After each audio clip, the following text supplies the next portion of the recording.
Okero Christopher umugabo wishe abana bakuyeho amajosi abaciye amajosi mu mujyi wa Kampala mu gihugu cya Uganda. Uyu munsi tariki 15 n'ubundi urukiko rwongeye kwicara, ariko birangiye uyu mugabo nta gihano ahawe ndetse yihakanye ibyaha byose.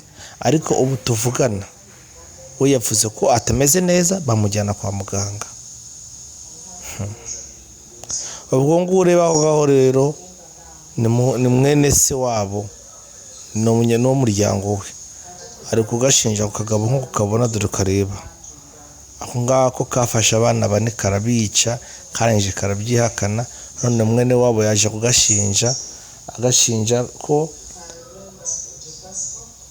kamaze kwica abana, karamuhamagara karayimubwira. Urumva kamaze kubimubwira, iwe yari afite n'urufunguzo rw'inzu y'ahantu kaba. Aragenda aza kuri polisi, abwira polisi ati uyu ngo ni mwene wacu, ariko ngenze ahantu haba, ariko ntabwo nenze ko ashobora gukora ibi bintu. Ariko ubwo ngubwo byuma baravuga ko nyuma y'imyaka 7 ishize katarajya muri Amerika, ngo kaje gakora iki, kakica undi mwana umwe. Ubwo rero umugabo ureba ni mukuru we w'iwabo, ari gusobanura ibintu bakuye mu nzu. Abo bapolisi bwo bazaga gusaka iyo nzu y'akaraka Okero kishe, Okero wishe abana. Icya kabiri ari kumushinja ko ubwo yamwibwiriye ngo afite ikibazo, yabuze ahantu ahungira, nk'uko amaze kwica abana bane gaba. Nk'abantu ababyeyi mukurinda abana banyu, amashuri murinda abana.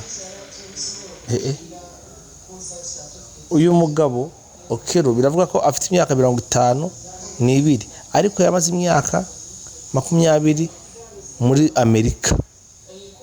Urumva none ubu tuvugana, Amerika yo yashakaga kugira ngo bamufate bamutware ajye kuburanishibwa muri Amerika. Museveni atoya umuntu mumufate mumujyane ahantu hakorewe icyaha.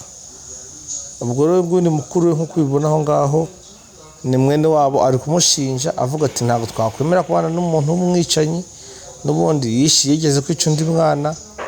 Rero nge ndamushinja nk'umwicanyi, bamutware bamufunge. Mbega isi we odo ukuntu kari akagabo, urakabona kitwa Okero Christopher.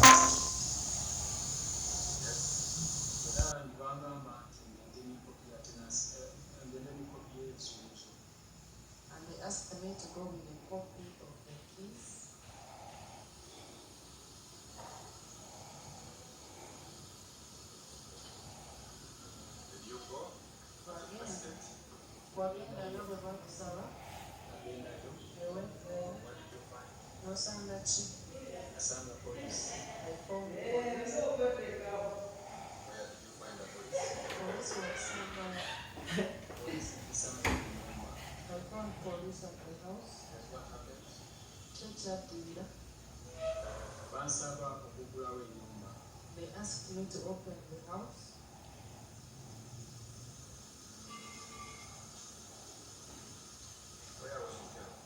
Okero yayirudda. Okero namusanga nga bamulina nga bamusitira. I found when they had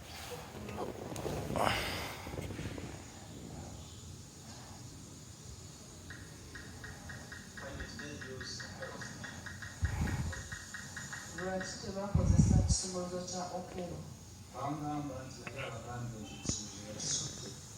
They told me that he had informed them that he had lost his key. So what followed? Upon being requested to open. Nga bakusabye okugulawo ennyumba. Nababuuza ensonga lwaki tugulawo ennyumba. I asked them the reason why we were opening the house. Yes. Nebangamba nti baagala kukebera ennyumba. They told me they wanted to search the house.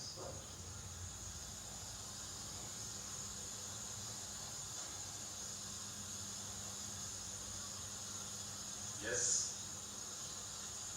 Engeri Mr. Okero we yali nti aliwo ekiseera ekyo. The fact that Mr. Okero was there at that time. Yes. n'abapoliisi we bali There were police officers Yes. ne defense waali together with the defense. Yes. n'agulawo ennyumba They got into the house.